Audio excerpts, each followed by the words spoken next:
눈 내리던 그날 문 앞에 잘못 온 택배 상자가 있었다. 누가 보냈는지도 모를 그 상자 안엔 단 한 줄의 쪽지가 들어 있었다. 7일 후 만납시다. 이상했다.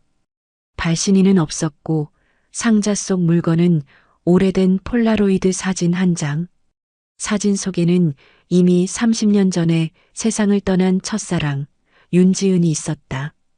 그날 이후 매일 밤 문 앞에 택배가 도착했다.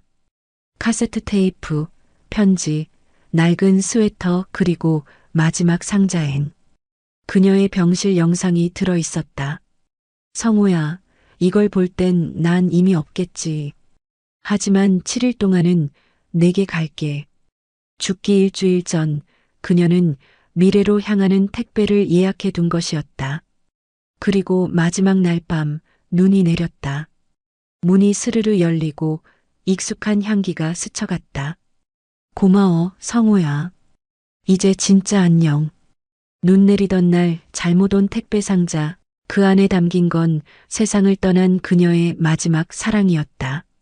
사연 시작 전에 구독과 좋아요는 한 번씩 눌러시면 감사하겠습니다. 지금 바로 사연 시작합니다.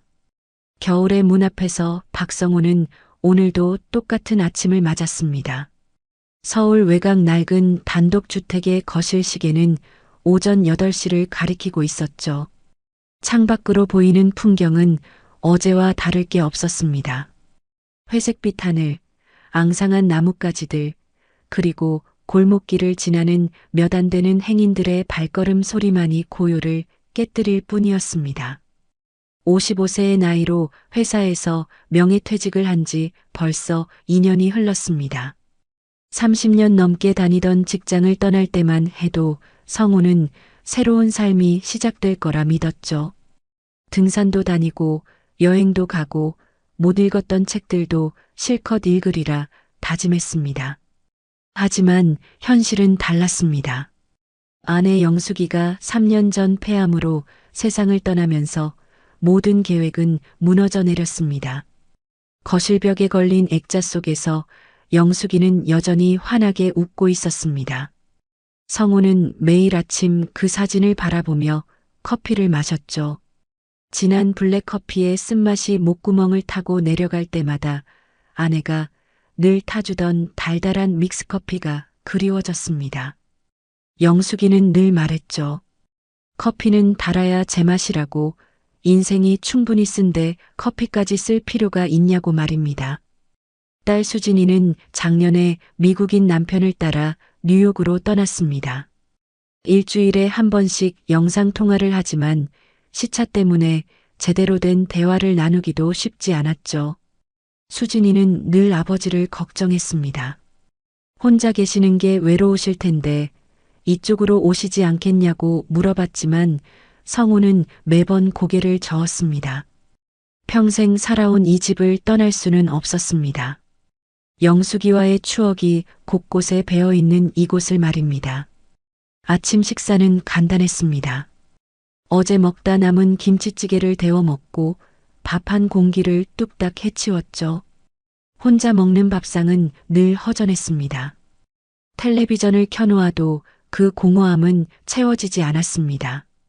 뉴스에서는 연일 경제 위기니 정치 갈등이니 하는 우울한 소식들만 쏟아져 나왔습니다. 오전 10시쯤 되자 현관문 밖에서 익숙한 목소리가 들려왔습니다. 동네 택배기사 김 씨였죠.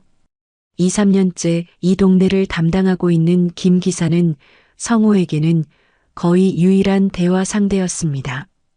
현관문을 열자 김 기사가 환하게 웃으며 인사했습니다. 오늘도 뭔가 오셨네요, 아저씨. 김 기사의 손에는 크지 않은 상자 하나가 들려 있었습니다. 성호는 고개를 갸웃거렸죠. 난 시킨 게 없는데 말이야.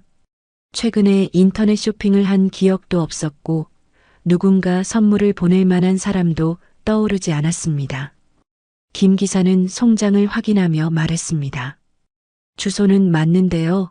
받는 분 성함도 박성호님으로 되어 있습니다. 보내신 분은 발신인이 무명으로 되어 있네요. 이상하다. 요즘은 다 실명 확인하는데. 김 기사도 의아한 표정을 지었지만 일단 받아두시죠. 5배송이면 나중에 수거해 갈 테니까요. 성우는 상자를 받아들었습니다. 생각보다 가벼웠죠. 무게로 봐서는 옷 한두 벌 정도나 들어있을 것 같았습니다. 상자 겉면에는 정말로 발신인 란에 무명이라고만 적혀 있었습니다. 주소도 제대로 적혀 있지 않았죠. 현관 한쪽 구석에 상자를 내려놓으며 성우는 중얼거렸습니다. 요즘 젊은 사람들은 장난도 심하네. 아니면 정말 5배송이거나 며칠 있다가 찾으러 오겠지. 그는 상자를 열어볼 생각조차 하지 않았습니다. 남의 물건을 함부로 열어보는 건 예의가 아니었으니까요. 오후가 되자 성우는 동네 산책을 나섰습니다. 매일 같은 코스였죠. 집에서 나와 동네 공원을 한 바퀴 돌고 구멍가게에 들러 막걸리 한 병을 사오는 게 일과였습니다. 공원 벤치에는 늘 같은 시간에 나오는 노인들이 있었습니다. 장기를 두는 할아버지들, 수다를 떠는 할머니들. 성우는 그들과 어울리지 못했습니다. 아직 자신이 그들과 같은 노인이라고 인정하고 싶지 않았던 걸까요? 구멍가게 주인 최 씨는 성우를 보자 반갑게 인사했습니다. 오늘도 막걸리요? 네, 한 병만 주세요. 최 씨는 냉장고에서 시원한 막걸리를 꺼내며 말을 이었습니다. 혼자 드시지 말고 누구랑 같이 드셔야 맛있는데. 성우는 쓴웃음을 지었죠. 같이 마실 사람이 있으면 좋겠네요. 집으로 돌아온 성우는 거실에 앉아 막걸리를 따랐습니다. 안주는 마른 오징어 몇 조각이 전부였죠. 텔레비전에서는 오후 드라마가 흘러나왔습니다. 젊은 남녀의 사랑 이야기였죠. 성우는 채널을 돌렸습니다. 그런 이야기는 더 이상 와닿지 않았습니다. 저녁 무렵 또다시 현관벨이 울렸습니다. 이번엔 누구지? 성우가 문을 열자 아무도 없었습니다. 대신 문 앞에 또 하나의 상자가 놓여 있었죠. 아까와 똑같은 크기, 똑같은 모양의 상자였습니다. 발신인 란에는 역시 무명이라고만 적혀 있었습니다. 이상한 기분이 들었습니다. 하루에 2번이나 발신인 모를 택배가 온다는 게 우연일까요? 성우는 상자를 들어 올렸습니다. 이번 것도 가벼웠죠. 현관 구석에 먼저 온 상자와 나란히 놓아두었습니다. 밤이 깊어가자 성우는 침대에 누웠습니다. 천장을 바라보며 오늘 하루를 돌아봤죠. 특별할 것 없는 하루였습니다. 어제와 같고 내일도 같을 하루. 단지 이상한 택배 2개만이 평범한 일상에 작은 균열을 만들었을 뿐이었습니다. 잠이 들기 전 성우는 문득 궁금해졌습니다. 도대체 누가 보낸 걸까? 무엇이 들어있을까? 하지만 그는 고개를 저었습니다. 내일 확인해봐도 늦지 않아. 어차피 5배송이겠지. 그렇게 생각하며 눈을 감았죠. 창밖에서는 차가운 겨울바람이 불고 있었습니다. 나뭇가지가 창문을 두드리는 소리가 마치 누군가 문을 두드리는 것처럼 들렸습니다. 성우는 깊은 잠에 빠져들었고 현관 구석의 2 상자는 어둠 속에서 조용히 그를 기다리고 있었습니다. 다음 날 아침에도 여전히 상자들은 그 자리에 있었습니다. 성우는 커피를 마시며 상자들을 바라봤죠. 오늘은 열어볼까? 아니면 그냥 둘까? 망설이던 중에 또 현관벨이 울렸습니다. 문을 열자 이번엔 김 기사가 서 있었습니다. 또 오셨네요, 아저씨. 이번 것도 발신인이 무명이에요.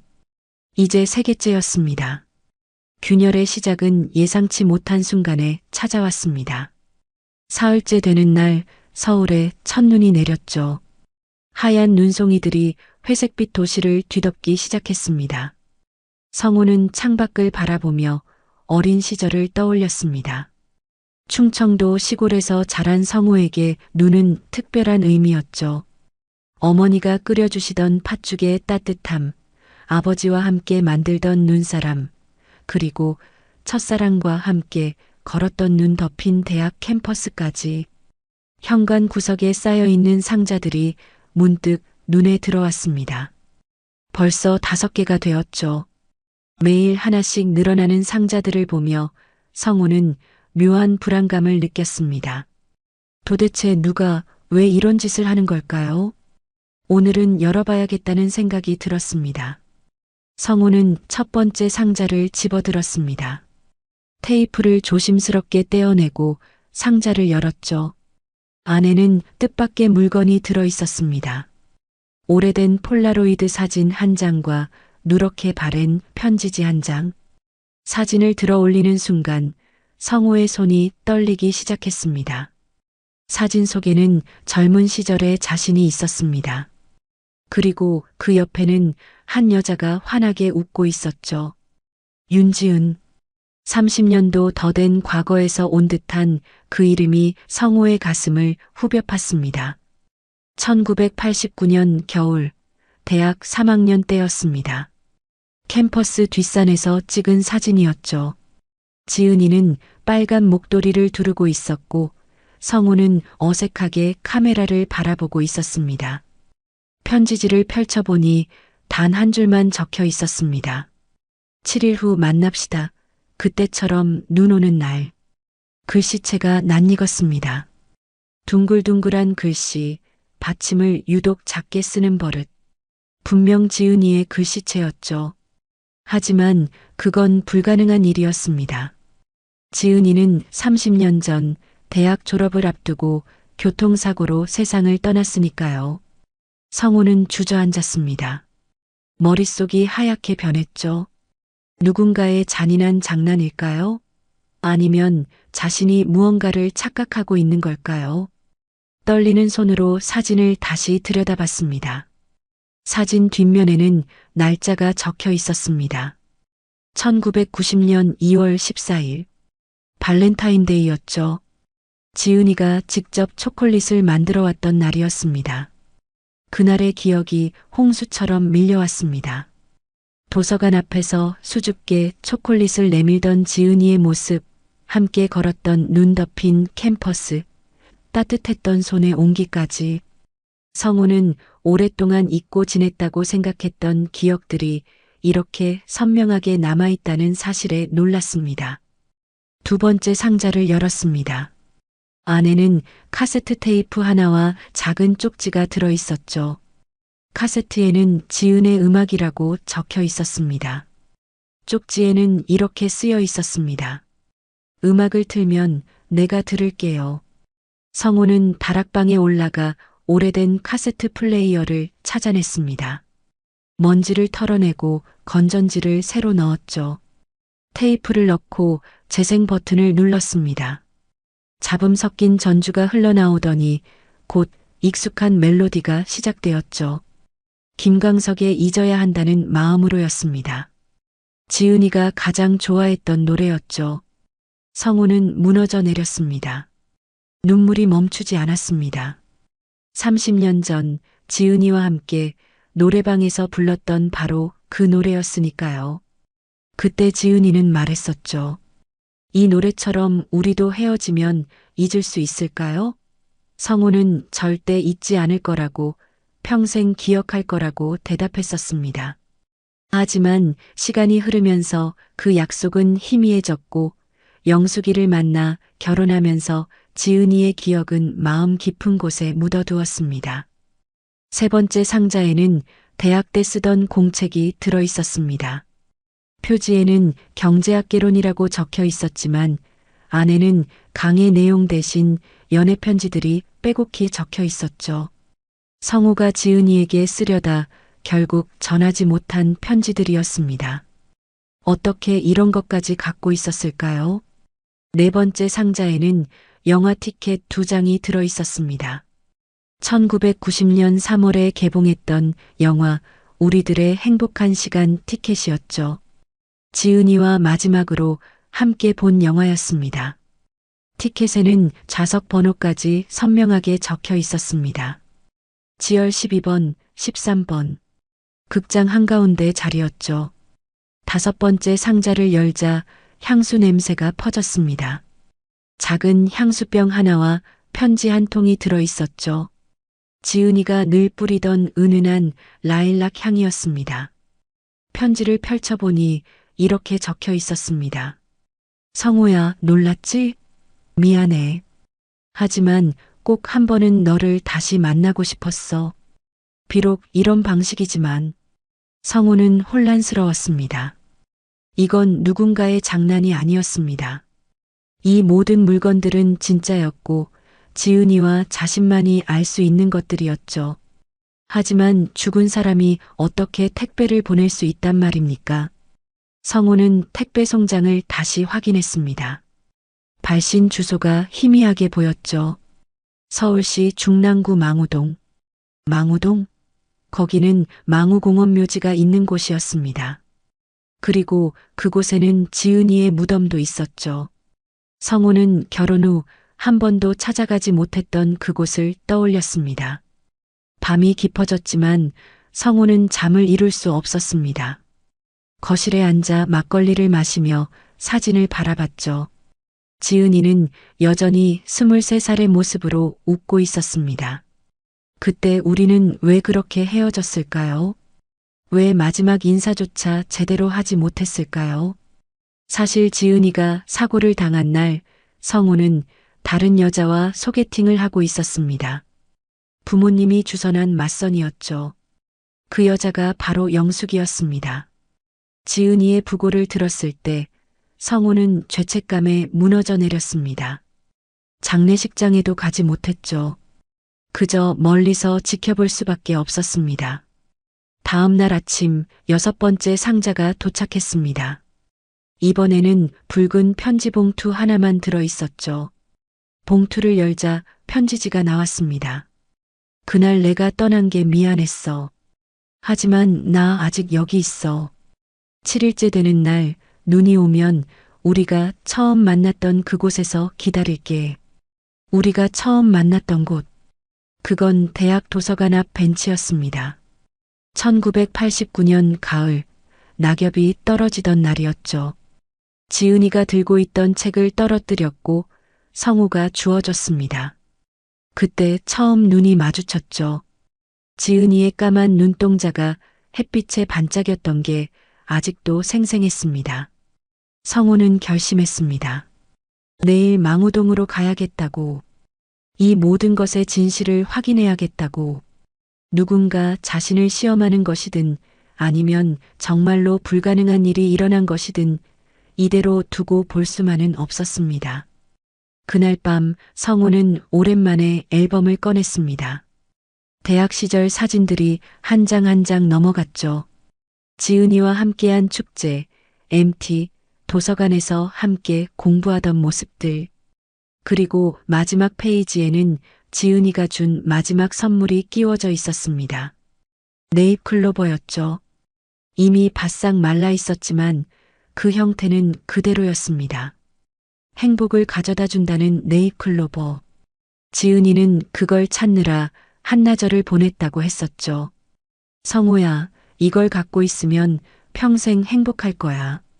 하지만 지은이 자신은 행복해지지 못했습니다.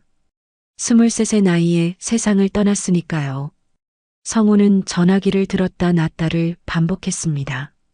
딸 수진이에게 전화해야 할까요? 하지만 뭐라고 설명해야 할지 막막했습니다. 죽은 첫사랑이 택배를 보내고 있다고 하면 수진이는 아버지가 치매에 걸렸다고 생각할 게 뻔했죠. 창밖에는 또다시 눈이 내리기 시작했습니다. 이번에는 한방눈이었죠.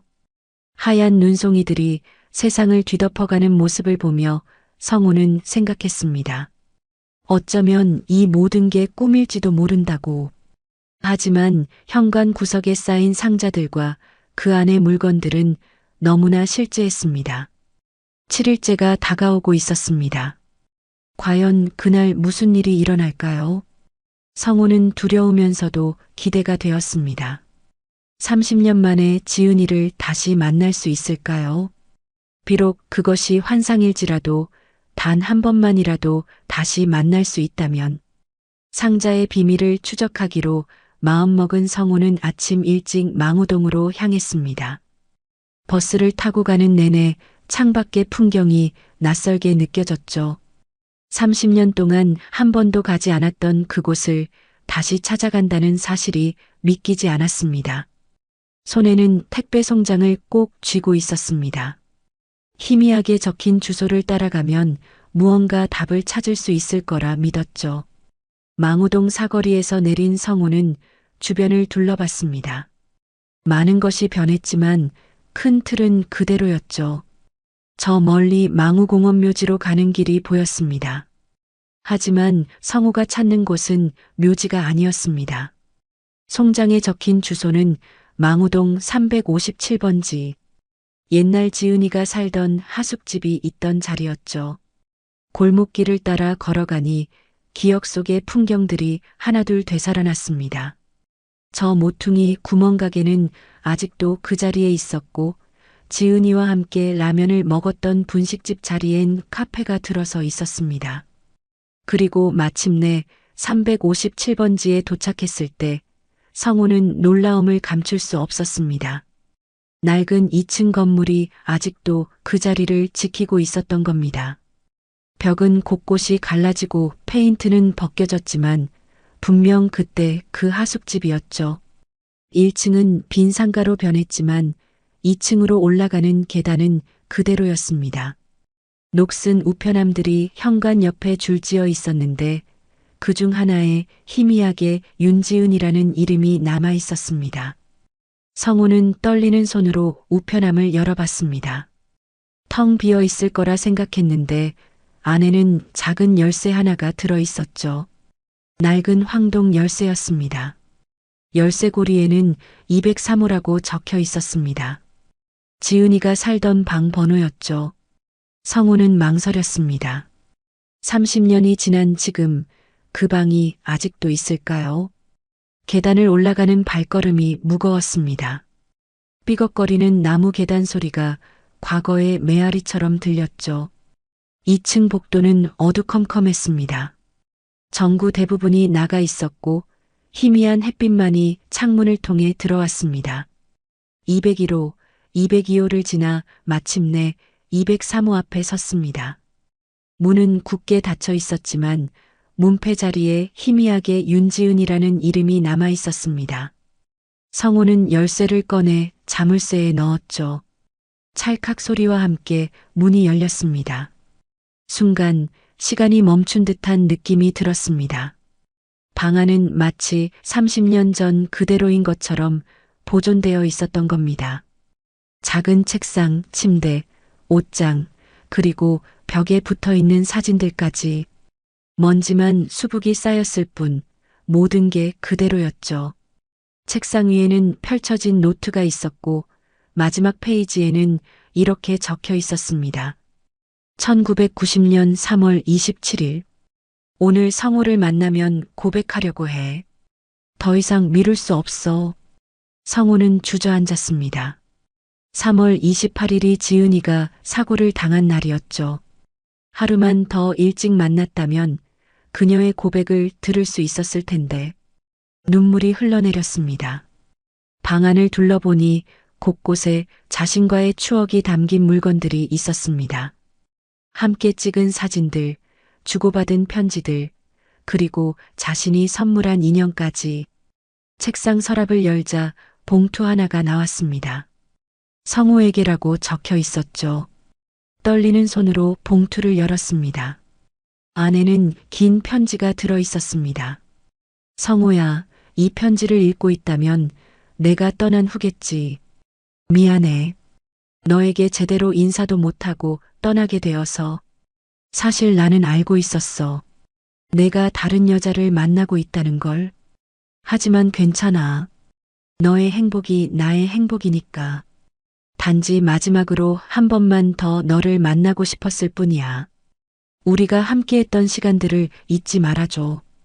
그리고 언젠가 내가 떠난 후에도 행복하게 살아줘. 나는 항상 너를 지켜보고 있을게. 사랑해, 영원히. 편지를 읽는 성호의 손이 멈출 수 없이 떨렸습니다. 지은이는 모든 걸 알고 있었던 겁니다. 그럼에도 원망 한마디 없이 자신의 행복을 빌어줬던 거죠. 성호는 가슴이 찢어지는 듯한 아픔을 느꼈습니다. 방 한구석에 작은 상자들이 쌓여 있는 게 보였습니다. 택배 상자와 똑같은 크기였죠. 성호는 상자 하나를 열어봤습니다. 안에는 자신이 받았던 것과 같은 물건들이 들어 있었습니다. 사진, 편지, 카세트 테이프, 모든 게 미리 준비되어 있었던 겁니다. 상자 옆에는 낡은 수첩이 놓여 있었습니다. 펼쳐보니 이렇게 적혀 있었죠. 택배 예약 발송 계획. 2025년 10월 10일부터 10월 17일까지 매일 한 개씩. 수신인 박성호. 발신인 무명. 그 아래에는 작은 글씨로 이렇게 덧붙여져 있었습니다. 35년 후 그가 혼자가 되었을 때 전달되기를. 성호는 믿을 수 없었습니다. 어떻게 이런 일이 가능할까요? 30년 전에 죽은 사람이 어떻게 35년 후를 예약할 수 있단 말입니까? 그때 문득 한 가지 생각이 떠올랐습니다. 혹시 지은이가 죽지 않았던 걸까요? 급하게 방을 나와 1층으로 내려갔습니다. 비어있던 상가 안쪽에서 인기척이 났죠. 문을 두드리자 한 노인이 나왔습니다. 80은 넘어 보이는 할머니였습니다. 무슨 일이세요? 성호는 떨리는 목소리로 물었습니다. 혹시 이 건물 오래 사셨나요? 할머니는 고개를 끄덕였죠. 40년째 여기 살고 있어요. 그럼 윤지은이라는 여자를 기억하시나요? 2층 203호에 살던. 할머니의 표정이 갑자기 어두워졌습니다. 아, 그 불쌍한 아가씨. 어떻게 있겠어요. 그렇게 젊은 나이에 사고로 떠나다니. 그런데 이상한 일이 있었어요. 돌아가시기 며칠 전에 저한테 부탁을 하나 하셨거든요. 방을 절대 치우지 말아달라고, 언젠가 누군가 찾아올 거라고. 그리고 더 이상한 건 매달 방세가 자동이체로 들어온다는 거예요. 30년째 한 번도 빠지지 않고 송금이는 늘 무명으로 되어 있고요. 저도 궁금해서 은행에 문의해 봤는데 개인정보라 알려줄 수 없대요. 성호는 뒤로 물러섰습니다. 이 모든 게 너무나 기이했죠. 할머니는 말을 이었습니다. 그리고 1년에 한 번씩 누군가 와서 방을 청소해요. 얼굴을 한 번도 본 적이 없어요. 항상 새벽에 와서 청소하고 가거든요. 올해도 왔었어요. 바로 일주일 전에. 일주일 전. 그건 첫 번째 택배가 오기 시작한 날이었습니다. 성호는 오싹함을 느꼈죠. 누군가 이 모든 걸 계획하고 실행하고 있었던 겁니다. 하지만 그게 누구란 말입니까? 할머니에게 인사를 하고 나온 성호는 망우공원묘지로 향했습니다. 지은이의 무덤을 찾아야 했죠. 30년 만의 방문이었습니다. 공원묘지는 넓었고 수많은 비석들이 줄지어 있었습니다. 관리사무소에서 위치를 물어 겨우 찾아낼 수 있었죠. 윤지은, 1967년생, 1990년 몰. 비석에는 그렇게만 적혀 있었습니다. 성호는 무릎을 꿇었습니다. 지은아, 나야. 늦었지만 왔어. 미안해. 정말 미안해. 바람이 불었습니다. 마치 대답이라도 하듯이 무덤 앞에는 신선한 꽃이 놓여 있었습니다. 누군가 최근에 다녀간 듯 했죠. 성호는 꽃을 들어봤습니다. 카드가 끼워져 있었습니다. 7일째 나를 기다리며. 그뿐이었습니다. 누가 놓고 간 걸까요? 해가 저물어가고 있었습니다. 성호는 무거운 발걸음으로 집으로 돌아왔죠. 현관문을 열자 또 하나의 상자가 와 있었습니다. 7번째 상자였습니다. 이번에는 더 큰 상자였죠. 떨리는 손으로 상자를 열었습니다. 안에는 하얀 니트 스웨터가 들어 있었습니다. 지은이가 직접 짜서 선물하려 했던 바로 그 스웨터였죠. 미완성인 채로 남아 있었던. 그런데 이제는 완성되어 있었습니다. 누가 완성한 걸까요? 그리고 그 아래에는 USB 하나가 놓여 있었습니다. 성우는 컴퓨터를 켰습니다. USB를 꽂자 동영상 파일 하나가 나타났죠. 재생 버튼을 눌렀습니다. 화면이 켜지고 믿을 수 없는 광경이 펼쳐졌습니다. 병실에 누워있는 지은이의 모습이었던 겁니다. 새로운 세계가 성우 앞에 펼쳐졌습니다. 화면 속 지은이는 병실 침대에 누워 있었지만 분명 살아 있었죠. 창백한 얼굴이었지만 눈은 여전히 맑았습니다. 성우는 화면에 얼굴을 가까이 대고 숨을 죽였습니다. 이게 무슨 일인가 싶었죠. 성우야, 이 영상을 보고 있다면 2025년 10월이겠네. 지은이의 목소리는 힘이 없었지만 분명했습니다. 놀랐지? 나도 믿기지 않아.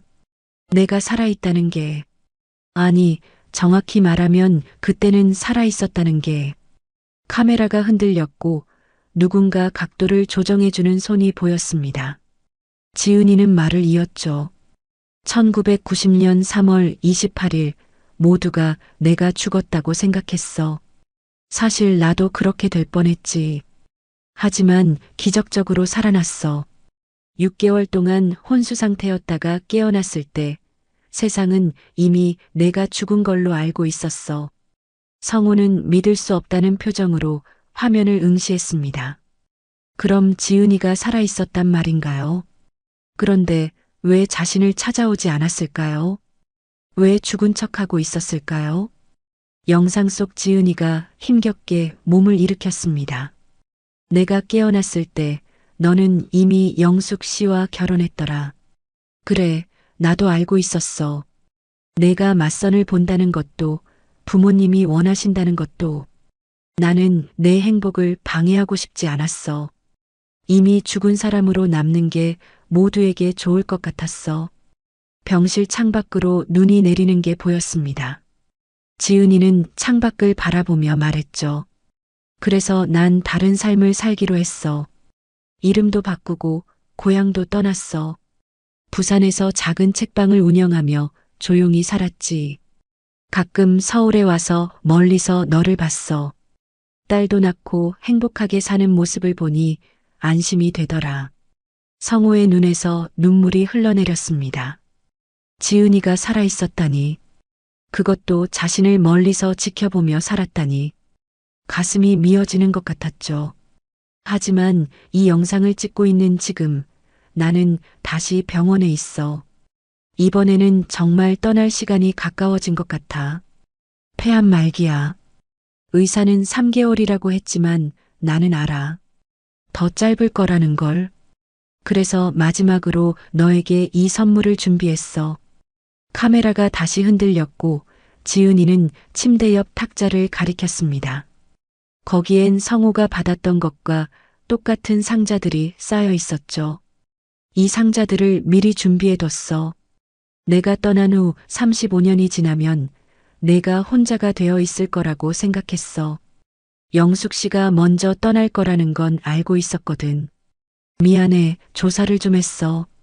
성우는 소스라치게 놀랐습니다. 지은이가 이 모든 걸 계획했다는 게 믿기지 않았죠.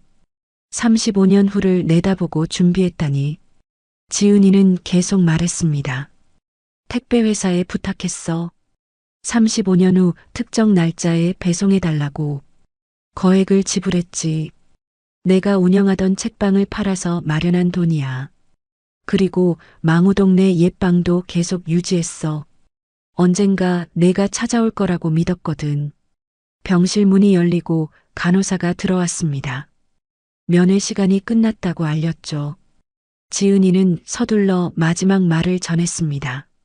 성우야, 이제 정말 마지막이야. 하지만 슬퍼하지 마.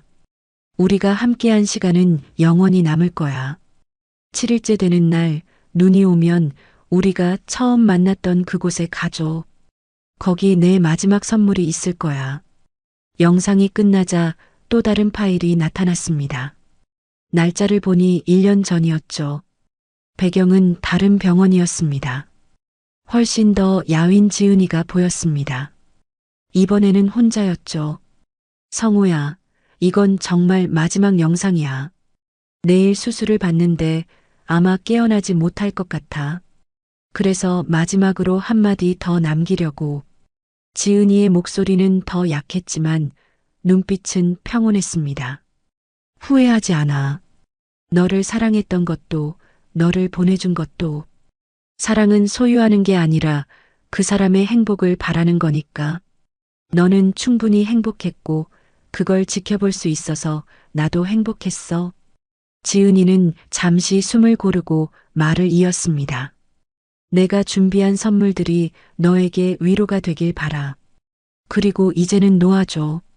나도 너 자신도 새로운 삶을 시작해. 아직 늦지 않았어. 마지막으로 사랑한다고 말하고 싶어.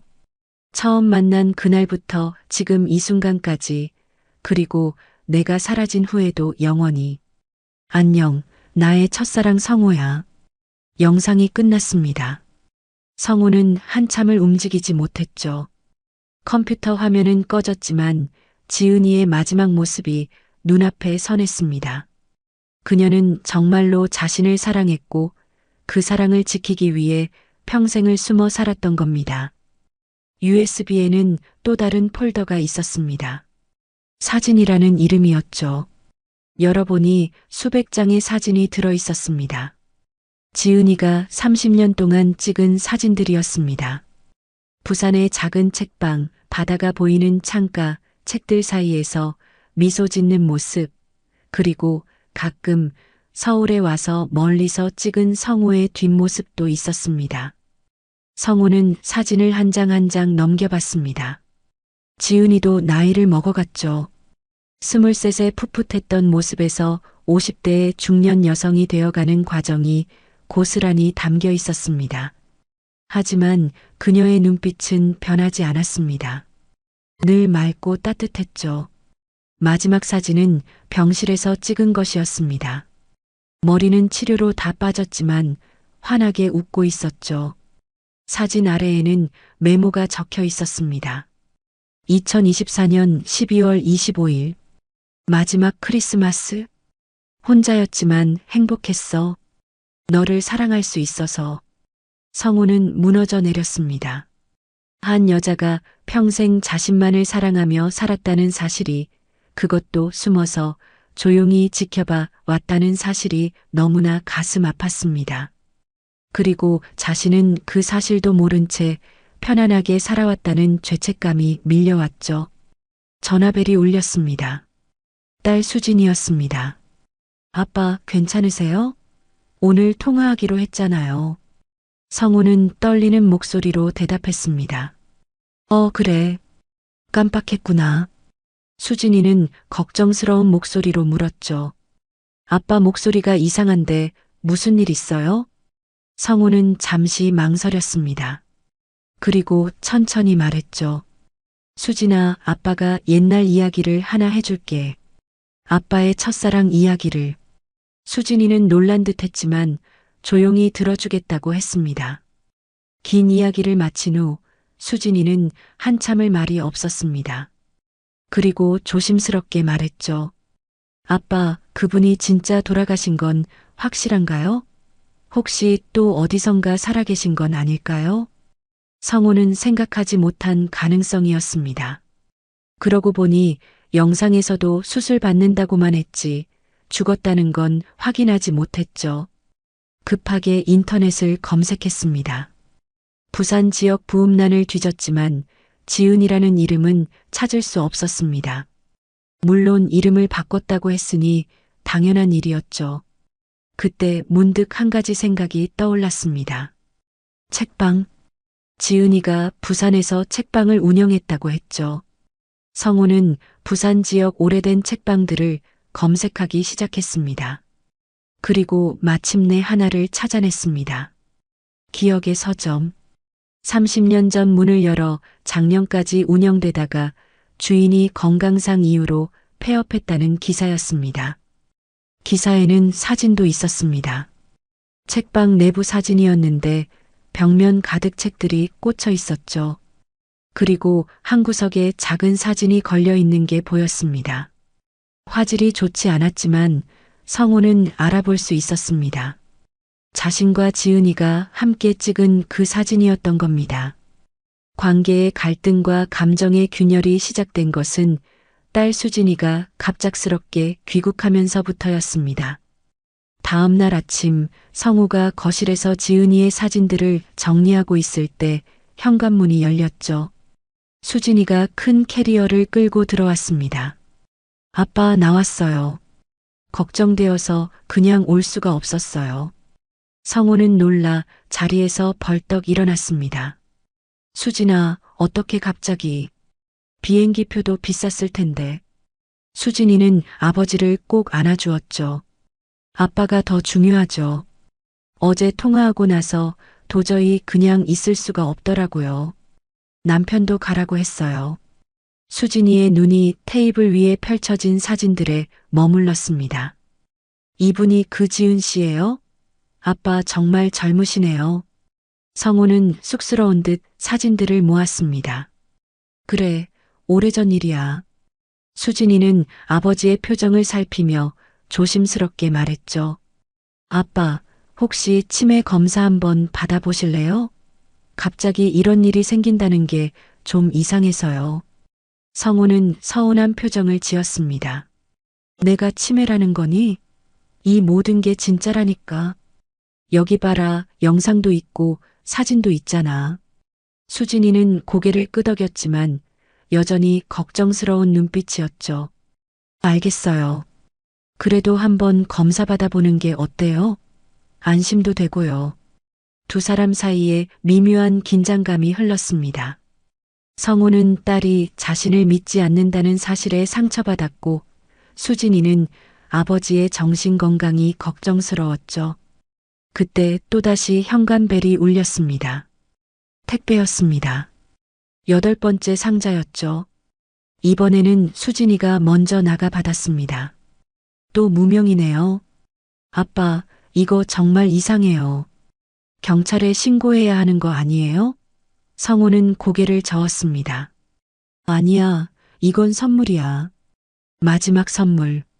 수진이는 한숨을 쉬었죠. 상자를 열자 일기장이 나왔습니다.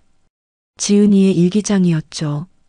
1990년 1월부터 3월까지의 일기가 빼곡히 적혀 있었습니다.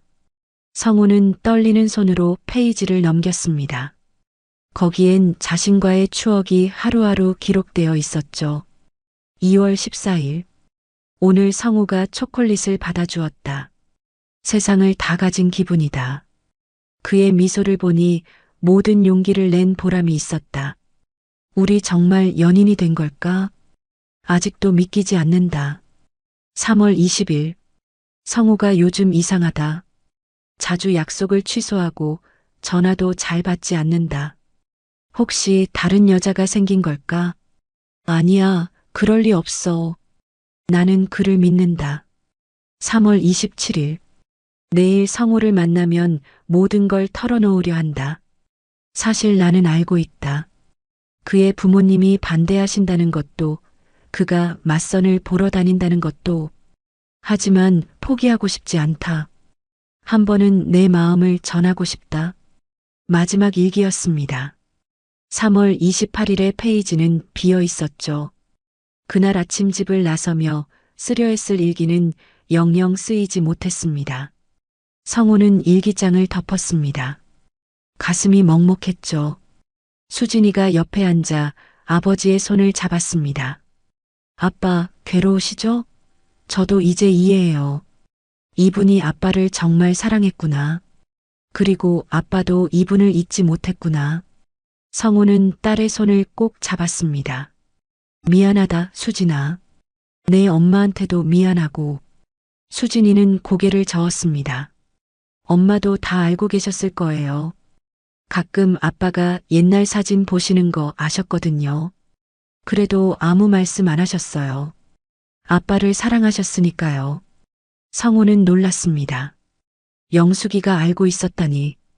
그날 저녁 수진이는 아버지를 위해 정성껏 식사를 준비했습니다. 오랜만에 부녀가 마주 앉아 저녁을 먹었죠. 수진이가 조심스럽게 말을 꺼냈습니다. 아빠, 내일 우리 부산에 가보는 게 어때요? 그 책방이 있던 곳을 찾아가 보면 뭔가 더 알 수 있을지도 몰라요. 성우는 잠시 생각하다 고개를 끄덕였습니다. 그래, 가보자. 나도 궁금하구나. 지은이가 어떻게 살았는지. 수진이는 미소를 지었죠. 제가 운전할게요. 아빠는 쉬세요. 다음 날 새벽 부녀는 부산으로 향했습니다. 고속도로를 달리는 내내 성우는 창밖을 바라봤죠. 30년 동안 지은이도 이 길을 오갔을 겁니다. 서울과 부산을 오가며 자신을 멀리서 지켜봤을 그녀를 생각하니 마음이 아팠습니다. 부산에 도착한 것은 정오 무렵이었습니다. 기억의 서점이 있던 자리는 부산역에서 그리 멀지 않은 곳이었죠. 좁은 골목길을 따라 들어가니 작은 건물이 나타났습니다. 1층에 책방이 있었던 자리는 이제 비어 있었습니다. 건물 주인이라는 할아버지가 나와 물었습니다. 뭘 찾으시나요? 성우가 대답했죠. 여기 책방이 있었다고 들었는데요. 네, 기억의 서점이요. 작년에 문을 닫았죠. 주인 아주머니가 돌아가셔서. 성우의 가슴이 철렁 내려앉았습니다. 돌아가셨다고요? 언제요? 할아버지는 담배를 피우며 말했습니다. 작년 크리스마스 직후였어요. 암이었대요. 끝까지 책방을 지키려 했는데 결국 병원에 입원했다가. 참 좋은 분이었는데. 그분 성함이 어떻게 되시나요? 수진이가 물었습니다. 할아버지는 고개를 갸웃거렸죠. 정확히는 모르겠는데 이선주? 이선희? 하여튼 이 씨였어요. 늘 혼자 계셨죠. 가족도 없고 가끔 서울에 간다고 하시고는 며칠씩 비우곤 했어요. 이선. 지은이가 선택한 새 이름이었나 봅니다. 성우는 텅 빈 책방 자리를 바라봤습니다. 유리창 너머로 텅 빈 공간이 보였죠. 한때 책들로 가득했을 그곳이 이제는 먼지만 쌓여 있었습니다. 할아버지가 갑자기 뭔가 생각난 듯 말했습니다. 아, 맞다. 그분이 돌아가시기 전에 뭔가 남기고 가셨어요. 혹시 박성호라는 분 아니신가요? 성우는 깜짝 놀랐습니다. 네, 제가 박성호입니다. 할아버지는 건물 안으로 들어가더니 곧 작은 상자를 들고 나왔습니다. 이걸 남기셨어요. 언젠가 박성호라는 분이 찾아오면 전해달라고. 벌써 1년이 다 되어 가는데 이제야 오셨네요. 상자를 받아든 성우의 손이 떨렸습니다. 상자는 묵직했죠. 안에 뭐가 들었는지 궁금했지만 여기서 열 수는 없었습니다. 수진이가 아버지를 부축했습니다. 아빠, 일단 숙소로 가요. 거기서 확인해봐요. 숙소로 돌아온 성우는 조심스럽게 상자를 열었습니다. 안에는 두꺼운 앨범 하나와 편지 한 통이 들어 있었죠. 앨범을 펼치자 첫 페이지에 이렇게 적혀 있었습니다. 성우와 지은, 그리고 이선의 삶. 앨범에는 3개의 섹션이 있었습니다. 첫 번째는 성우와 지은의 대학 시절 사진들. 두 번째는 지은이 이선이 되어 살았던 부산에서의 삶. 세 번째는 멀리서 찍은 성우 가족의 사진들이었죠. 성우는 세 번째 섹션을 보며 놀라움을 감출 수 없었습니다. 수진이의 대학 입학식, 결혼식, 심지어 영숙의 장례식 사진까지 있었던 겁니다. 지은이는 정말로 평생 자신들을 지켜봐 왔던 거죠. 사진 아래에는 짧은 메모들이 적혀 있었습니다. 2018년 3월. 수진이가 대학에 입학했다. 성우와 꼭 닮은 똑똑한 아이다. 자랑스러워하는 성우의 표정이 너무 좋다. 2019년 10월. 수진이가 결혼했다. 성우가 딸의 손을 잡고 버질로드를 걸어가는 모습에 눈물이 났다. 나도 그런 날을 꿈꿨었는데. 2022년 4월, 영숙 씨가 떠났다. 성우가 많이 힘들어한다. 가서 위로해주고 싶지만 나는 이미 없는 사람이니까. 마지막 사진은 작년 10월에 찍은 것이었습니다. 성우가 혼자 공원 벤치에 앉아 있는 뒷모습이었죠. 사진 아래에는 이렇게 적혀 있었습니다. 이제 때가 된 것 같다. 나도 떠날 시간이고 그에게 작별 인사를 할 시간이다. 중간 위기가 찾아온 것은 부산에서 돌아온 다음 날이었습니다. 성우는 밤새 잠을 이루지 못했죠. 지은이가 평생 자신을 지켜봤다는 사실, 그리고 이제는 정말로 이 세상에 없다는 사실이 교차하며 괴로웠습니다. 아침이 되자 9번째 상자가 도착했습니다. 이번에는 유독 무거웠죠. 상자를 열자 낡은 가죽 트렁크가 나왔습니다. 트렁크 안에는 수십 개의 편지가 들어 있었죠.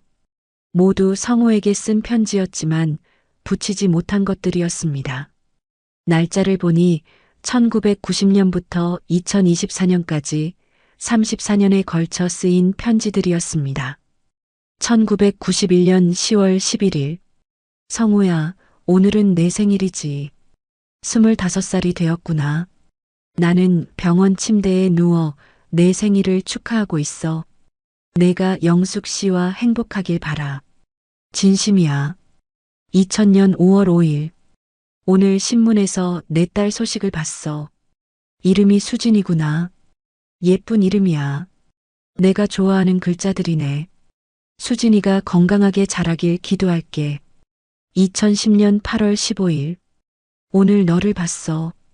광화문 근처에서. 많이 늙었더라. 하지만 여전히 멋있어. 흰머리가 나기 시작했는데 그것도 잘 어울려. 나도 늙었지. 거울을 볼 때마다 낯설어. 2020년 10월 11일. 오늘은 내 60번째 생일이야. 이제 우리도 노인이 되었네. 가끔 생각해. 우리가 함께 늙어갔다면 어땠을까? 아침마다 함께 산책하고 저녁엔 차를 마시며 하루를 돌아봤겠지. 편지를 읽던 성우는 갑자기 숨이 막혀왔습니다. 가슴을 쥐어짜는 듯한 통증이 밀려왔죠. 수진이가 놀라 달려왔습니다. 아빠, 괜찮으세요? 성우는 고개를 저으며 약을 찾았습니다. 심장약을 먹고 나서야 조금 진정되었죠. 수진이는 병원에 가자고 했지만 성우는 거부했습니다. 아니야, 괜찮아. 그냥 좀 놀랐을 뿐이야. 하지만 수진이는 단호했죠. 아빠, 이러다 정말 큰일 나요. 지금 당장 병원 가요. 지은 씨도 아빠가 건강하길 바라실 거예요. 병원에서 검사를 받은 결과 스트레스로 인한 협심증 증상이라는 진단이 나왔습니다. 의사는 절대 안정이 필요하다고 했죠. 정신적 충격을 피하고 충분한 휴식을 취해야 한다고 강조했습니다. 집으로 돌아온 성우는 침대에 누웠습니다. 수진이가 옆에서 간호했죠. 아빠, 이제 그만하시는 게 어때요? 남은 상자들은 제가 대신 열어볼게요. 성우는 고개를 저었습니다. 아니야, 이건 내가 끝까지 봐야 해. 지은이가 나를 위해 준비한 거니까. 그날 밤 성우는 이상한 꿈을 꾸었습니다. 꿈속에서 지은이가 나타났죠. 젊은 시절 모습이 아니라 50대의 모습이었습니다. 흰머리가 섞인 단발머리, 주름진 얼굴, 하지만 여전히 맑은 눈동자. 성우야, 힘들지? 미안해. 내가 너무 많은 짐을 지운 것 같아. 지은이의 목소리는 부드러웠습니다. 성우는 손을 뻗어 그녀를 잡으려 했지만 닿을 수 없었죠. 지은아, 왜 나를 찾아오지 않았어? 왜 혼자 그렇게 살았어? 지은이는 미소를 지었습니다. 그게 내가 선택한 사랑의 방식이었어. 너를 멀리서 지켜보는 것. 그것만으로도 충분했어. 너의 행복이 나의 행복이었으니까. 성우는 눈물을 흘렸죠. 하지만 너는 행복하지 않았잖아. 아니야, 나도 행복했어. 내 방식대로 살았고, 내 방식대로 사랑했어. 후회는 없어. 지은이의 모습이 점점 흐려졌습니다. 이제 정말 가야 해. 마지막 선물을 꼭 받아줘. 그리고 새롭게 시작해. 아직 늦지 않았어. 성우가 눈을 떴을 때는 새벽이었습니다. 꿈이었지만 너무나 생생했죠. 옆에서 수진이가 의자에 기대 잠들어 있었습니다. 성우는 딸의 머리를 쓰다듬었습니다. 미안하구나, 수진아. 아빠 때문에 고생이 많네. 아침이 되자 10번째 상자가 도착했습니다. 마지막 상자였죠. 크기는 작았지만 뭔가 특별한 느낌이 들었습니다. 성우는 떨리는 손으로 상자를 열었습니다. 안에는 작은 목함 하나와 열쇠, 그리고 지도가 들어 있었습니다. 목함 안에는 반지 2개가 들어 있었습니다. 커플링이었죠. 반지 안쪽에는 이니셜이 새겨져 있었습니다. 하나에는 성우, 다른 하나에는 지은, 그리고 날짜도 새겨져 있었습니다. 1990년 2월 14일. 그들이 연인이 된 날이었죠. 지도를 펼쳐보니 서울 모 대학교 캠퍼스가 그려져 있었습니다. 도서관 앞 벤치에 빨간 동그라미가 그려져 있었죠. 그리고 옆에는 메모가 적혀 있었습니다. 10월 17일 오후 5시. 눈이 오지 않아도 와줘. 오늘이 10월 17일이었습니다. 7일째 되는 날이었죠. 성우는 시계를 봤습니다. 오전 10시. 아직 시간이 있었습니다. 수진이가 걱정스럽게 물었습니다. 아빠 어디 가실 거예요? 제가 같이 갈게요. 성우는 고개를 저었습니다.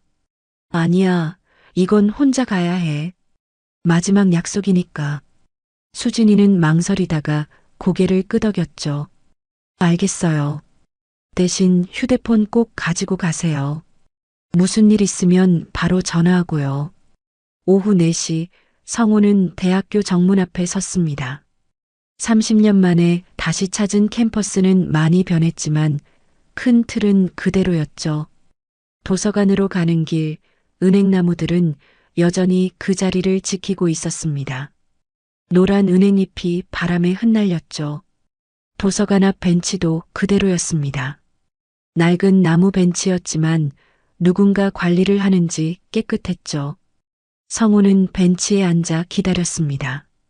오후 5시가 가까워오자 긴장이 되었죠. 무슨 일이 일어날까요? 정말 누군가 올까요? 정각 5시 한 여학생이 다가왔습니다. 20살쯤 되어 보이는 단발머리 여학생이었죠. 성우 할아버지세요? 성우는 놀라 고개를 끄덕였습니다. 네, 제가 박성우입니다. 누구신지. 여학생은 봉투를 내밀었습니다. 저는 이 대학 문학과 2년생 김민서예요. 1년 전에 어떤 할머니께서 저한테 부탁하셨어요.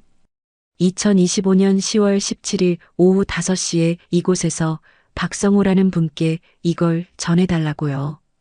그 대가로 장학금을 주셨어요. 봉투를 받은 성우는 또다시 놀랐습니다. 그 할머니가 어떻게 생기셨나요?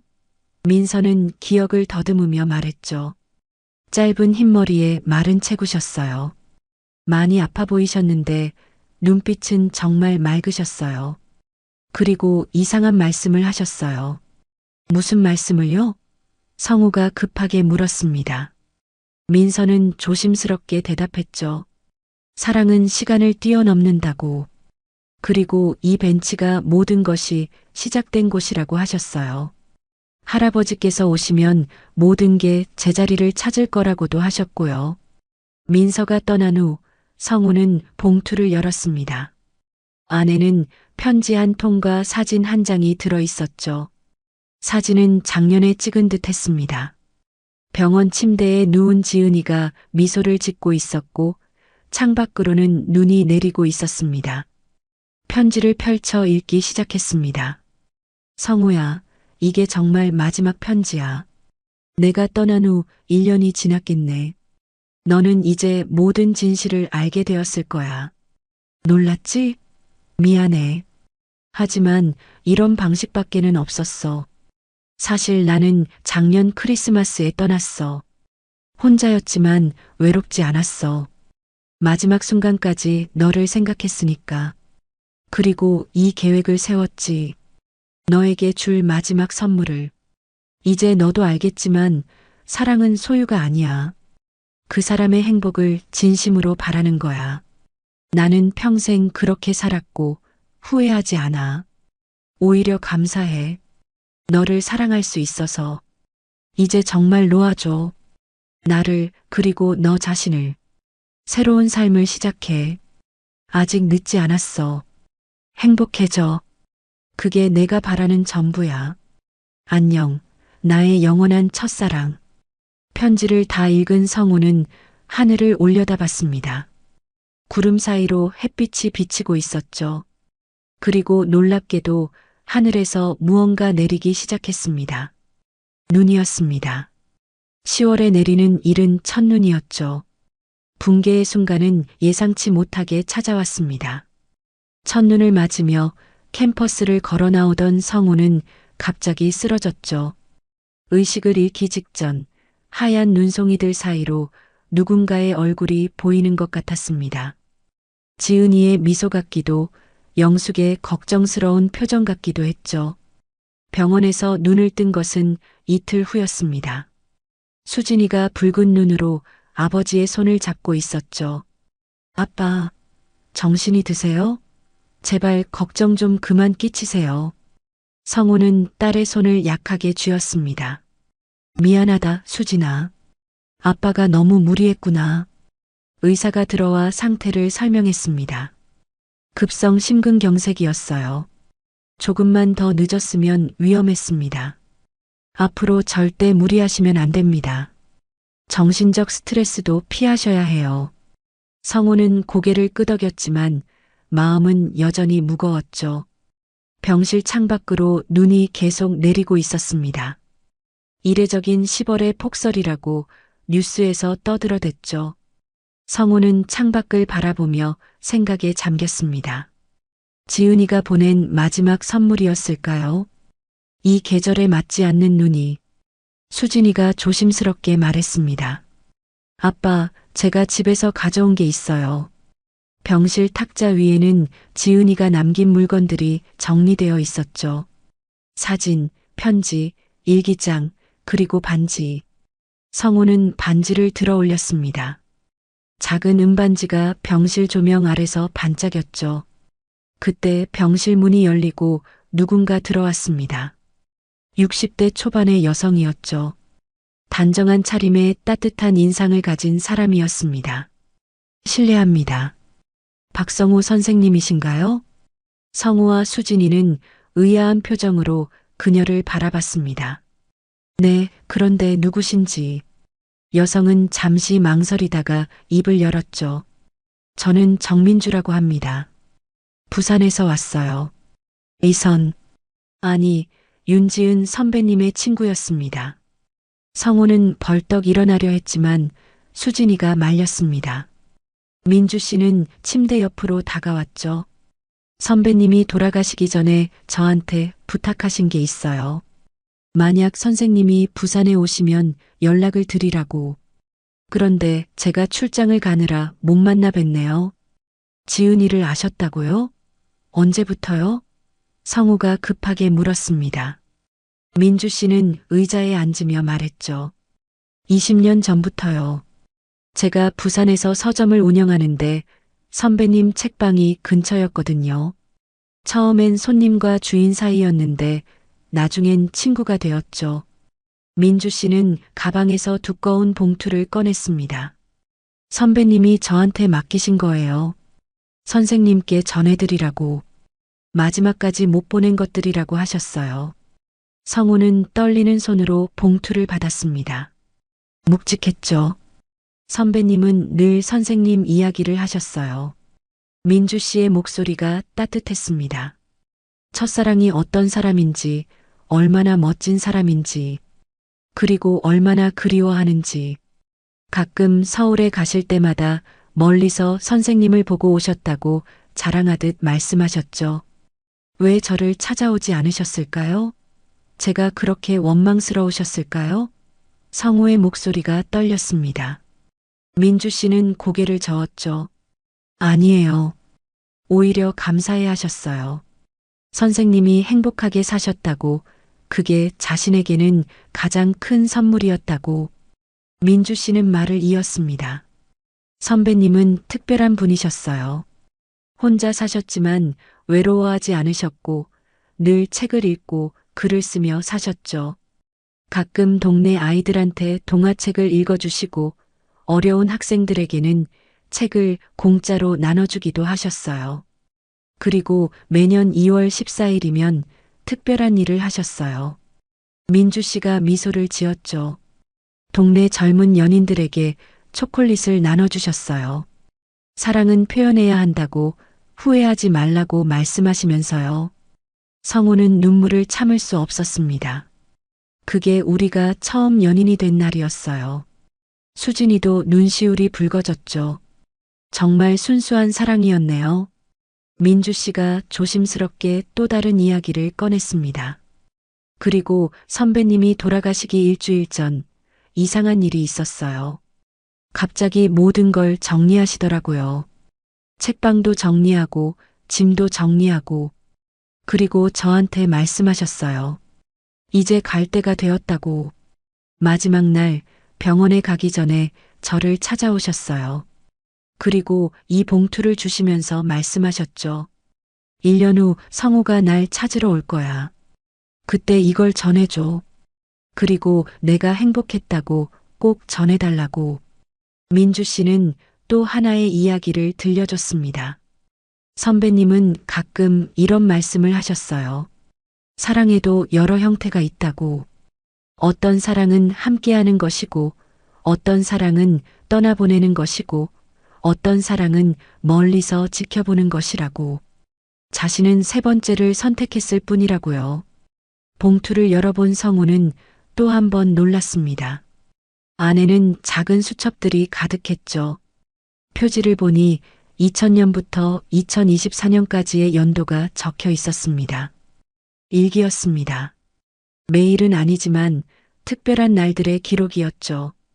2019년 10월 30일. 오늘 성우의 딸이 결혼했다. 멀리서 봤지만 정말 아름다운 신부였다. 성우가 딸의 손을 잡고 걸어가는 모습이 너무 감동적이었다. 나도 언젠가 그런 날을 꿈꿨었는데. 하지만 괜찮다. 그가 행복하니까. 2022년 4월 5일. 영숙 씨의 장례식. 멀리서 지켜봤다. 성우가 많이 힘들어한다. 가서 위로해주고 싶지만 나는 이미 죽은 사람. 그저 멀리서 그의 아픔을 함께 느낄 뿐이다. 2024년 12월 24일. 내일이 마지막 크리스마스가 될 것 같다. 후회는 없다. 내 방식대로 사랑했고 내 방식대로 살았으니까. 성호야, 고마웠어. 나를 사랑하게 해줘서, 그리고 내가 너를 사랑할 수 있게 해줘서. 수첩을 읽던 성호는 마지막 페이지에서 멈췄습니다. 거기엔 사진 한 장이 끼워져 있었죠. 지은이의 마지막 모습이었습니다. 병원 침대에서 찍은 사진인데 환하게 웃고 있었습니다. 사진 뒤에는 한 줄이 적혀 있었죠. 사랑했고 사랑하고 사랑할게. 영원히. 민주 씨가 자리에서 일어났습니다. 저는 이만 가볼게요.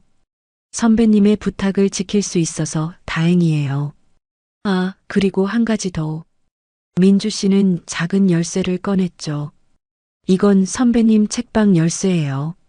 아직 비어 있지만 선배님의 흔적은 남아있을 거예요. 민주 씨가 떠난 후 병실은 조용했습니다. 성우는 지은이의 수첩을 가슴에 안았죠. 수진이가 아버지의 어깨를 토닥였습니다. 아빠, 이제 알겠어요. 지은 씨는 정말 아빠를 사랑했구나. 그리고 아빠도 그분을 잊지 못했구나. 성우는 고개를 끄덕였습니다. 그래, 우리는 서로를 사랑했어. 다만 시간이 어긋났을 뿐이야. 하지만 이제야 깨달았다. 사랑은 함께하는 것만이 전부가 아니라는 걸. 때로는 멀리서 지켜보는 것도 놓아주는 것도 사랑이라는 걸. 창밖의 눈은 어느새 그쳤습니다. 구름 사이로 햇빛이 비치기 시작했죠. 성우는 반지를 손가락에 끼웠습니다. 지은이를 위한 반지였죠. 그리고 속으로 말했습니다. 지은아, 이제야 내 마음을 다 알 것 같아. 고마워. 그리고 미안해. 그날 밤 성우는 오랜만에 편안하게 잠들었습니다. 꿈속에서 지은이를 만났죠. 이번에는 젊은 시절의 모습이었습니다. 눈 내리는 캠퍼스를 함께 걸었습니다. 말은 없었지만 서로의 마음은 통했죠. 그리고 지은이가 마지막으로 말했습니다. 이제 편안하게 쉴게. 너도 행복해져. 내면의 성찰이 시작된 것은 퇴원 후 집으로 돌아온 날이었습니다. 성우는 거실에 앉아 지은이가 남긴 모든 것들을 펼쳐놓았죠. 사진, 편지, 일기, 수첩, 그리고 반지. 30년이라는 시간의 무게가 그 물건들 위에 고스란히 담겨 있었습니다. 수진이가 따뜻한 차를 가져다 주며 옆에 앉았습니다.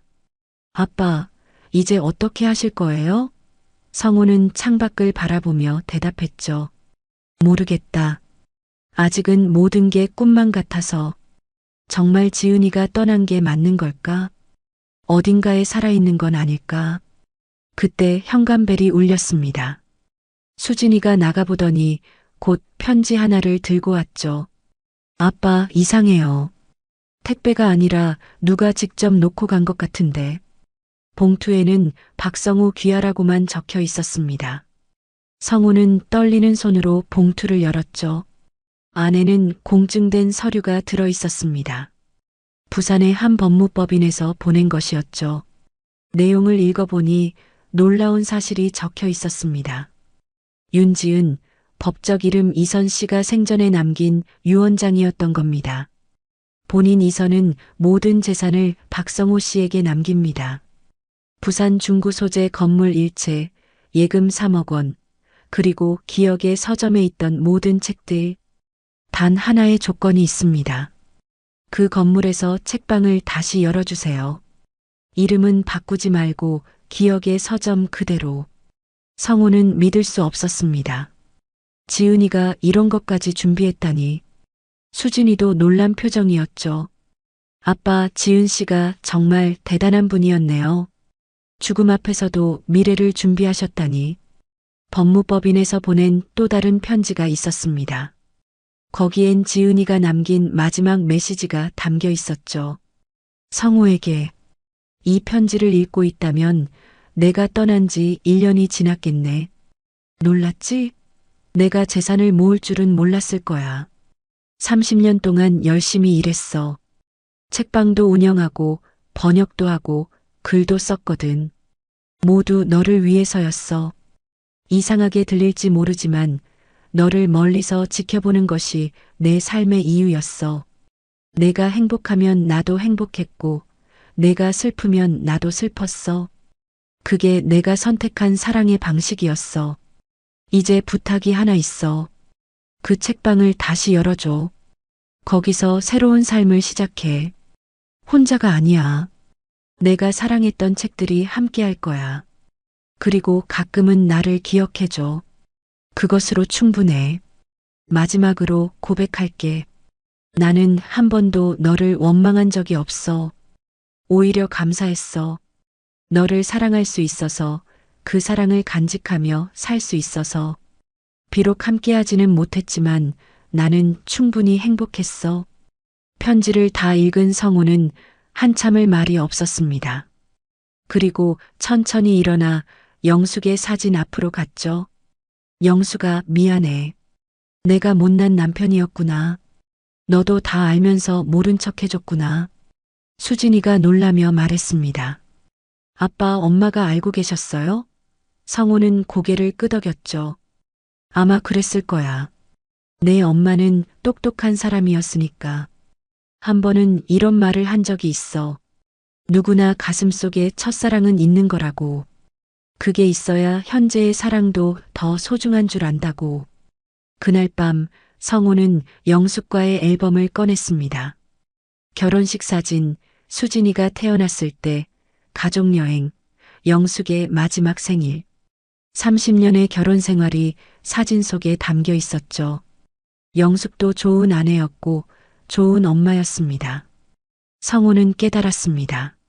지은이를 사랑했다고 해서 영숙을 사랑하지 않은 건 아니었다는 것을, 두 사랑은 다른 형태였지만 모두 진실했다는 것을, 그리고 이제는 두 사람 모두를 보내줘야 한다는 것을 말입니다. 며칠 후 성호는 수진이와 함께 다시 부산으로 향했습니다. 이번엔 지은이가 남긴 건물을 보러 가는 길이었죠. 건물은 생각보다 컸습니다. 3층 건물이었는데 1층이 책방이었고 2층과 3층은 주거 공간이었습니다. 책방 안으로 들어가자 먼지 냄새와 함께 책 냄새가 났습니다. 책장들은 비어 있었지만 창고에는 상자에 담긴 책들이 가득했죠. 모두 지은이가 아끼던 책들이었습니다. 문학, 철학, 역사, 그리고 사랑에 관한 책들. 한 구석에는 작은 책상이 있었습니다. 거기엔 노트 한 권이 놓여 있었죠. 펼쳐보니 지은이가 쓴 일종의 운영일지였습니다. 어떤 손님이 왔고, 어떤 책을 샀고, 무슨 대화를 나눴는지 자세히 기록되어 있었습니다. 2023년 9월 15일. 오늘 한 노신사가 오셨다. 아내를 잃고 힘들어 하시는 것 같았다. 위로의 책을 추천해드렸다. 가시면서 고맙다고 하셨다. 성호가 그런 날이 오면 나도 이렇게 위로해주고 싶다. 수진이가 2층으로 올라가 보더니 소리쳤습니다. 아빠, 여기 와보세요. 2층에는 작은 거실과 방 2개가 있었는데 한 방은 서재로 꾸며져 있었습니다. 벽면 가득 책이 꽂혀 있었고 창가에는 안락의자가 놓여 있었죠. 서재 책상 위에는 액자 하나가 놓여 있었습니다. 성호와 지은이가 함께 찍은 유일한 사진이었죠. 그리고 그 옆에는 원고 뭉치가 있었습니다. 표지를 보니 첫사랑이 준 선물이라는 제목이었습니다. 원고를 펼쳐보니 소설이었습니다. 한 여자가 첫사랑을 멀리서 지켜보며 살아가는 이야기였죠. 물론 이름은 바뀌었지만 성호는 알 수 있었습니다. 이것이 지은이의 이야기라는 것을. 마지막 장에는 이렇게 적혀 있었습니다. 사랑은 때로 침묵 속에서 더 크게 자란다. 말하지 못한 사랑, 표현하지 못한 사랑도 분명 존재한다. 그리고 그 사랑도 충분히 아름답다. 왜냐하면 사랑의 본질은 상대의 행복을 바라는 마음이기 때문이다. 성호는 원고를 가슴에 안았습니다. 지은이가 평생 간직했을 이야기, 누구에게도 들려주지 못했을 이야기가 여기 있었던 겁니다. 수진이가 다가와 아버지를 안아주었죠. 아빠, 우리 여기서 책방을 다시 열어요. 지은 씨의 뜻을 이어서. 성호는 딸을 바라봤습니다. 하지만 넌 미국에 가야 하잖아. 수진이는 미소를 지었죠. 남편이랑 상의했어요. 한국에서 1년 정도 지내기로 했어요. 아빠 혼자 두고 갈 수 없잖아요. 그리고 저도 이 책방이 다시 열리는 걸 보고 싶어요. 3층으로 올라가니 넓은 다락방이 있었습니다. 천장에는 큰 창이 있어서 하늘이 보였죠. 그리고 한쪽 벽면에는 성호의 사진들이 붙어 있었습니다. 멀리서 찍은 사진들이었지만 시간 순서대로 정리되어 있었습니다. 25세 청년에서 65세의 노인이 되기까지 성호의 40년이 그 벽면에 담겨 있었던 겁니다. 그리고 사진들 사이에는 짧은 메모들이 적혀 있었죠. 오늘도 건강해 보여서 다행이야. 웃는 모습이 여전히 멋있어. 흰머리도 잘 어울려. 성호는 무릎을 꿇고 앉았습니다. 그리고 처음으로 소리내어 울었죠. 평생 참아왔던 눈물이 쏟아져 나왔습니다. 지은이에 대한 그리움, 영숙에 대한 미안함, 그리고 자신의 비겁함에 대한 후회가 뒤섞인 눈물이었습니다. 수진이가 아버지를 일으켜 세웠습니다. 아빠, 이제 그만 우세요. 지은 씨도 엄마도 아빠가 행복하길 바라실 거예요. 이제 새롭게 시작해요. 이 책방과 함께 눈 내리는 약속의 날이 다시 돌아왔습니다. 2025년 12월 25일 크리스마스였죠. 성우는 새벽부터 일어나 기억의 서점을 정리했습니다. 2달 동안 수진이와 함께 책방을 다시 꾸민 결과 이제는 제법 모양새를 갖췄습니다. 책장마다 책들이 가지런히 꽂혀 있었고 따뜻한 조명이 공간을 감쌌죠. 오늘은 책방을 다시 여는 날이었습니다. 지은이가 떠난 지 정확히 1년이 되는 날이기도 했죠. 성우는 일부러 이날을 택했습니다. 끝이 아닌 새로운 시작으로 기억하고 싶었으니까요. 아침 일찍 민주 씨가 찾아왔습니다. 축하드려요, 선생님. 드디어 기억의 서점이 다시 문을 여는군요. 선배님이 하늘에서 기뻐하실 거예요. 민주 씨는 큰 화분을 들고 있었죠. 개업 선물이에요. 선배님이 좋아하셨던 동백나무예요. 성우는 화분을 받아 창가에 놓았습니다. 붉은 동백꽃이 방금 피어나고 있었죠. 감사합니다. 지은이도 좋아할 거예요. 민주 씨는 책방을 둘러보며 감탄했습니다. 정말 예전 모습 그대로네요. 아니, 더 좋아진 것 같아요. 수진이가 커피를 들고 나왔습니다. 오셨어요? 오늘 날씨가 참 좋네요. 눈이 올 것 같기도 하고. 세 사람은 창가에 앉아 커피를 마셨습니다. 밖에는 사람들이 오가기 시작했죠. 민주 씨가 조심스럽게 말했습니다. 선생님, 사실 한 가지 더 전해드릴 게 있어요. 선배님이 돌아가시던 날 저한테 마지막으로 전화하셨거든요. 그때 하신 말씀이 있어요. 무슨 말씀을 하셨나요? 성우가 물었습니다. 민주 씨는 잠시 눈을 감았다가 말했죠. 성우는 강한 사람이니까 잘 이겨낼 거라고. 그리고 꼭 행복해질 거라고. 자신은 그걸 믿는다고 하셨어요. 그리고 뭐라고 하셨나요? 사랑해서 미안하고 사랑해서 고맙다고 전해달라고 하셨어요. 성우는 고개를 숙였습니다. 눈물이 또 흐를 것 같았지만 이번엔 참았죠. 오늘은 울지 않기로 했으니까요. 10시가 되자 책방 문을 열었습니다. 개업을 알리는 작은 현수막을 걸었죠. 기억의 서점 다시 열었습니다. 모든 책에는 이야기가 있습니다. 그리고 곧 첫 손님이 들어왔습니다. 동네 할머니였죠. 어머, 여기 다시 열었네. 전주인 아주머니는 어떻게 되셨어요? 성우가 대답했습니다. 작년에 돌아가셨어요. 제가 인수를 받아서 다시 열었습니다. 할머니는 안타까운 표정을 지었죠. 그래요? 좋은 분이셨는데. 책도 잘 추천해 주시고. 뭘 찾으세요? 제가 도와드릴게요. 성우가 물었습니다. 할머니는 쑥스러운 듯 말했죠. 손자한테 읽어줄 동화책을 찾는데요. 성우는 미소를 지으며 동화책 코너로 안내했습니다. 지은이가 아이들을 위해 특별히 모아둔 책들이었죠. 오후가 되자 손님들이 하나둘 늘어났습니다. 대부분 동네 주민들이었는데 다들 책방이 다시 열어서 좋다고 했죠. 어떤 대학생은 이런 곳이 있는 줄 몰랐다며 신기해했고 한 중년 남성은 옛날 생각이 난다며 한참을 구경했습니다. 수진이가 손님들에게 차를 대접하며 말했습니다. 아빠가 새 주인이에요. 앞으로 자주 들러주세요. 사람들은 따뜻한 분위기에 감동했습니다. 요즘 이런 책방이 어디 있냐며 자주 오겠다고 약속했죠. 해가 기울 무렵 특별한 손님이 찾아왔습니다. 김민서였습니다. 대학교 벤치에서 편지를 전해줬던 그 학생이었죠. 할아버지, 책방을 여셨군요. 축하드려요. 민서는 환하게 웃으며 들어왔습니다. 어떻게 알고 왔니? 성우가 놀라며 물었습니다. 민서는 쑥스럽게 대답했죠. 사실 그 할머니가 저한테 이 주소도 알려주셨어요. 1년 후에 여기 와보라고. 아마 좋은 일이 있을 거라고 하셨거든요.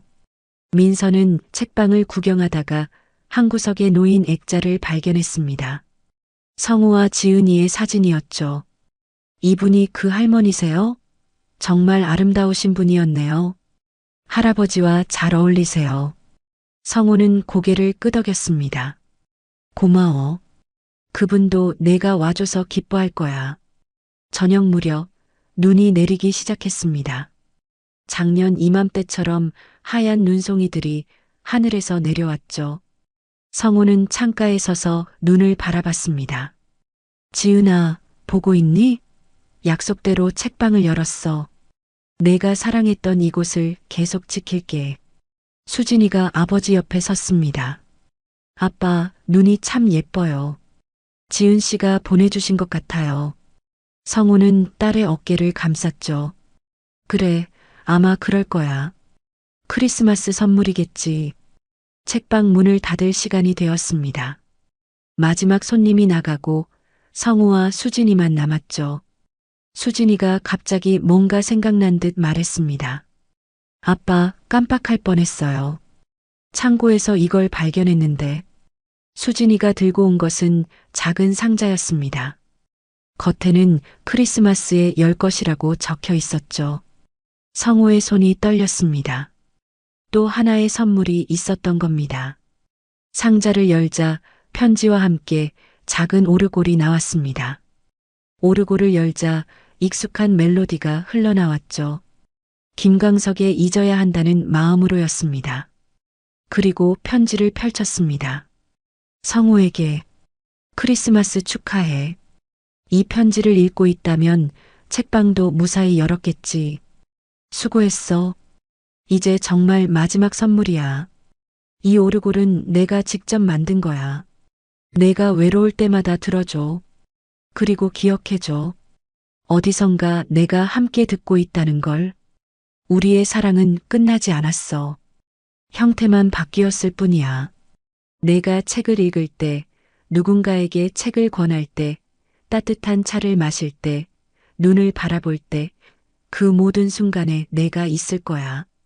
보이지 않지만 느껴질 거야. 마지막으로 부탁이 하나 있어.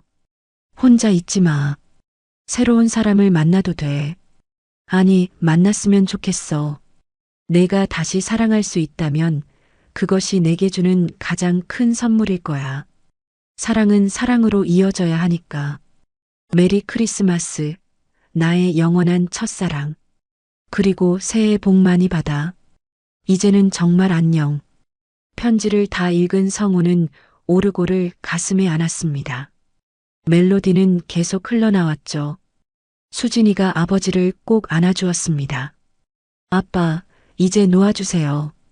지은 씨도 그걸 바라실 거예요. 성우는 고개를 끄덕였습니다. 그래, 이제 보낼 때가 된 것 같구나. 창밖을 보니 눈은 더욱 거세게 내리고 있었습니다. 거리는 하얗게 변해가고 있었죠. 그때 책방 문에서 종소리가 들렸습니다. 문은 닫았는데 누가 온 걸까요? 성우가 문을 열자 아무도 없었습니다. 대신 문 앞에 빨간 장미 한 송이가 놓여 있었죠. 눈을 맞으며 붉게 빛나고 있었습니다. 성우는 장미를 들어 올렸습니다. 꽃잎에서 은은한 향기가 났죠. 지은이가 좋아했던 향기였습니다. 하늘을 올려다보니 눈송이들이 춤을 추듯 내려오고 있었습니다. 그중 하나가 성우의 뺨에 닿았습니다. 따뜻했습니다. 마치 누군가의 입맞춤처럼. 봄의 문 앞에 선 것은 이듬해 4월이었습니다. 기억의 서점은 이제 부산의 명물이 되어가고 있었죠. 매일 찾아오는 단골 손님들, 책을 좋아하는 젊은이들, 그리고 추억을 찾는 노인들까지. 책방은 단순한 서점을 넘어 사람들이 모이는 공간이 되었습니다. 성우는 매일 아침 일찍 일어나 책방 문을 열었습니다. 커피를 내리고 책을 정리하고 창가의 동백나무에 물을 주는 것이 일과가 되었죠.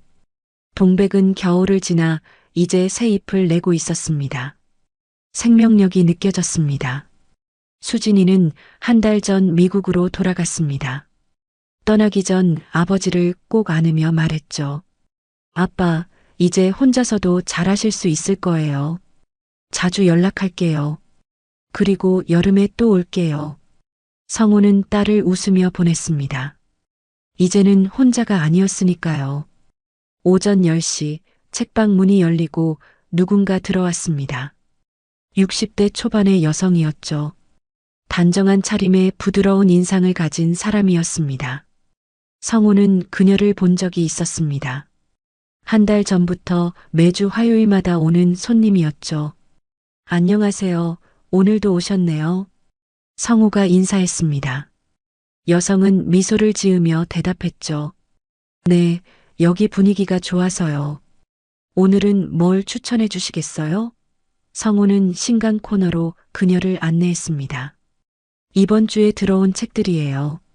이 에세이가 특히 좋더라고요. 여성은 책을 들어 훑어보더니 말했습니다.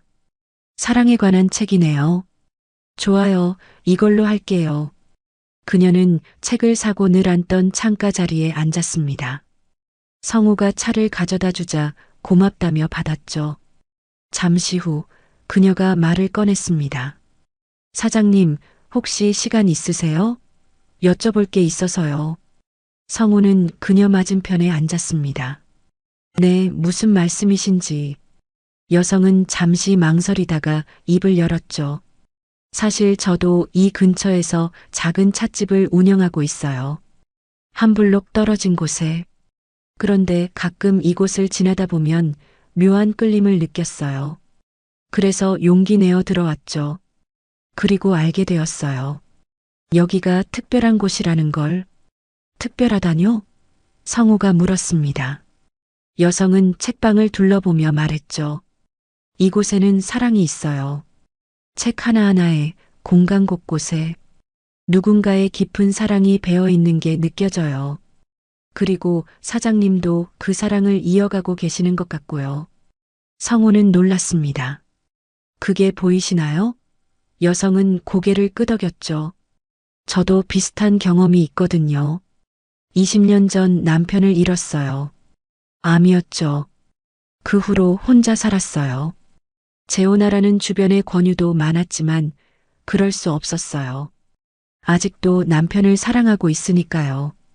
두 사람 사이에 잠시 침묵이 흘렀습니다. 창밖으로 봄바람이 불어벗곤 잎이 날렸죠. 여성이 다시 말했습니다.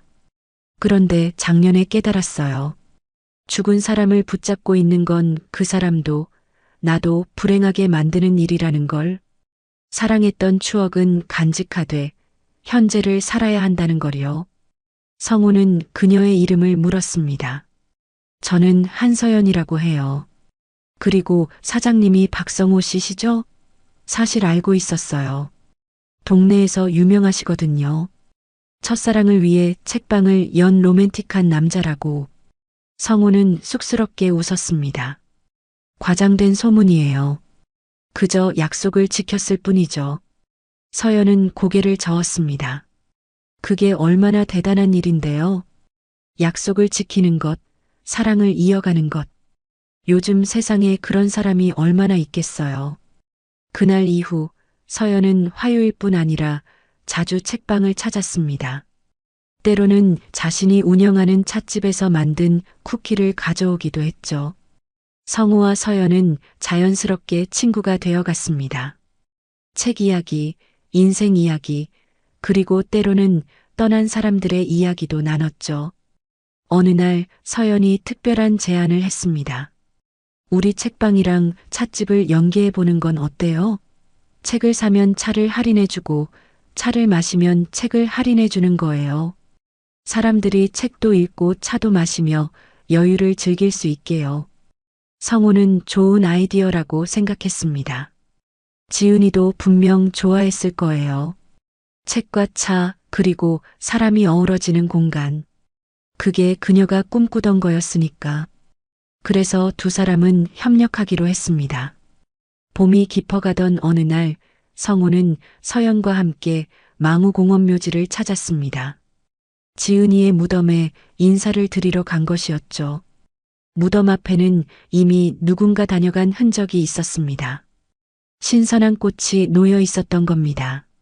성우는 준비해온 동백꽃을 놓으며 말했습니다. 지은아, 왔어. 오늘은 친구랑 함께 왔어. 내가 좋아할 만한 사람이야. 서연이 조심스럽게 인사했죠. 안녕하세요. 성우 씨한테 많은 이야기를 들었어요.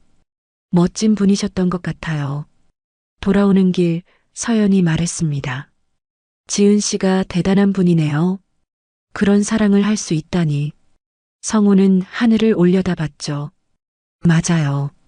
나는 아직도 그녀에게 배우고 있어요. 사랑이 무엇인지, 어떻게 살아야 하는지. 여름이 왔습니다. 책방은 더욱 활기를 띠었고 서연의 찻집과 연계 프로그램도 성공적이었죠. 사람들은 책을 읽고 차를 마시며 이야기를 나눴습니다.